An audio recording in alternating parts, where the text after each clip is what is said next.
નમસ્તે બાળ દોસ્તો, ડીકે એજ્યુકેશન ચેનલમાં આપનું સ્વાગત છે. આજે આપણે ધોરણ 7ની સ્વાધ્યાય પોથીના ભાગ 3માં સંસ્કૃત વિષયમાં પાઠ 6 સડખ્યાનું સોલ્યુશન જોઈશું. તો ચાલો સોલ્યુશન જોઈએ. પ્રશ્ન 1. નીચે આપેલી સંખ્યાને સંસ્કૃતમાં લખો. ઉદાહરણ તરીકે આપણને 21 આપ્યા છે, તો એને શબ્દોમાં એટલે કે સંસ્કૃત શબ્દોમાં લખવાનું છે એકવિંશતિ. તો હવે પહેલું વાક્ય છે 18, તો એને સંસ્કૃતમાં કહેવાશે અષ્ટાદશ. 36, ષટ્ત્રિશત. 38, તો અષ્ટત્રિશત. 44, તો ચતુશ્ચત્વારિંશત. અને 49, તો એકોનપચાશત. હવે પ્રશ્ન 2. નીચે આપેલા શબ્દોને આધારે સંસ્કૃત સંખ્યા લખો. એટલે કે ત્રયોસ્ત્રિશત એટલે એના થશે 33.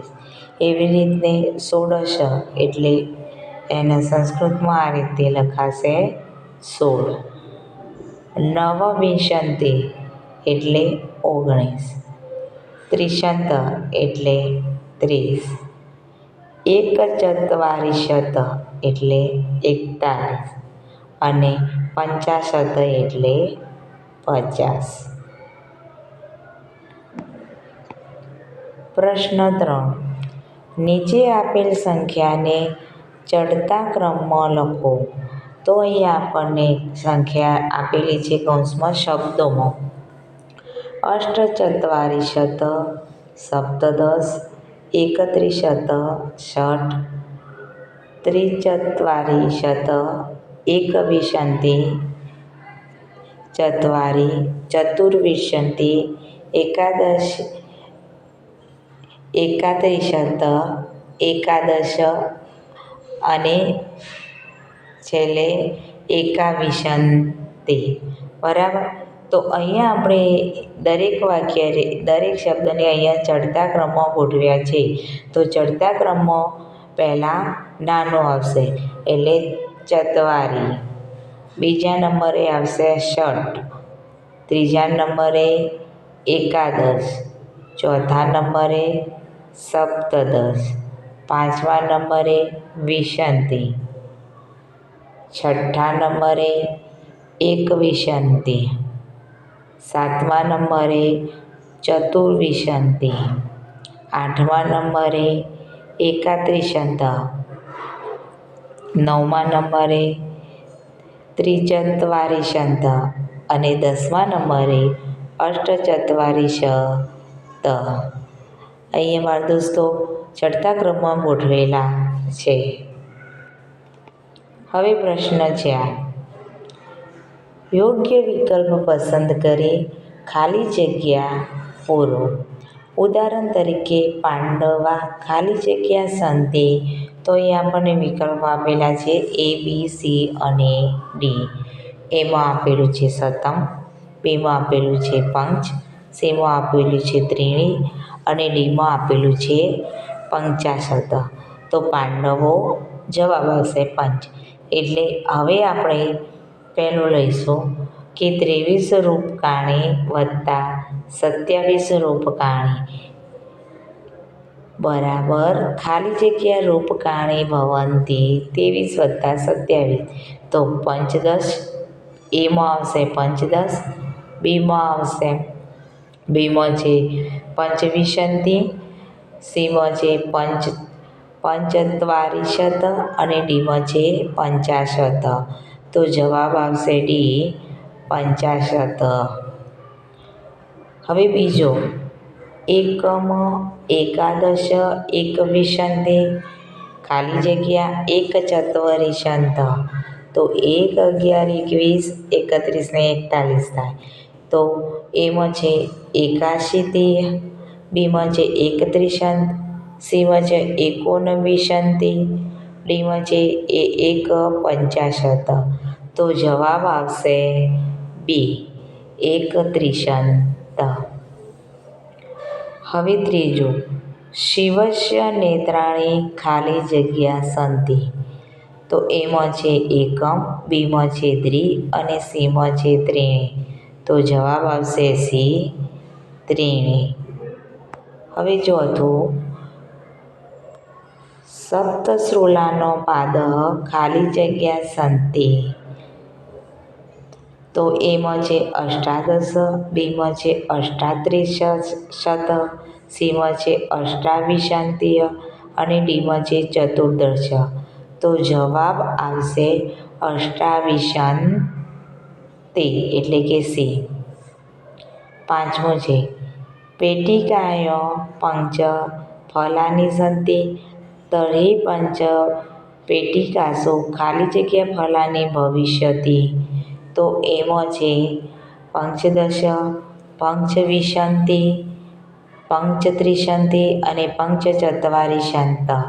તો જવાબ આવશે બી પંચવિંશતિ. હવે પ્રશ્ન 5, જોડકા જોડો. અ અને બ આપેલું છે. અમાં આપેલી છે સંખ્યાઓ અને બમાં સંસ્કૃતમાં સંખ્યા લખેલી છે અંકોમાં અને બમાં શબ્દોમાં છે.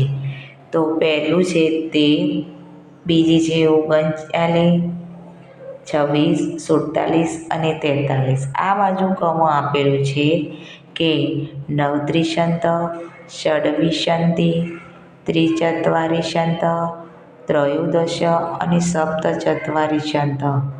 તો પહેલાં એ સાથે આવશે ગ એટલે કે ત્રયોદશ. એ સાથે આપણે લઈશું ગ એટલે ત્રયોદશ. બે ક એટલે નવત્રિશત. ત્રીજામાં આવશે ખ ષડવિંશતિ. ચોથામાં આવશે ડ સપ્તચત્વારિશત અને પાંચમામાં આવશે ગ ત્રિચત્વારિશત.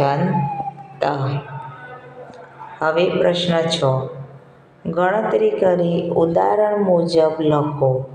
16 + 29 બરાબર 36 એટલે કે સડત્રીશત. એવી જ રીતે ત્રીણી + 10 તો 13 થશે એટલે ત્રયોદશ. બીજું છે વિંશતિય + ત્રિશત એટલે થશે 50 એટલે કે 65. ત્રીજું છે ષટ + ષટ + છઠ એટલે કે 3 વખત 6 એટલે થશે 18 બરાબર 18 અષ્ટાદશ. નવદશ + એકાદશ બરાબર 30 ત્રિશત. પાંચમું છે ચત્વારી + અષ્ટ બરાબર 12 એટલે કે દ્વાદશ.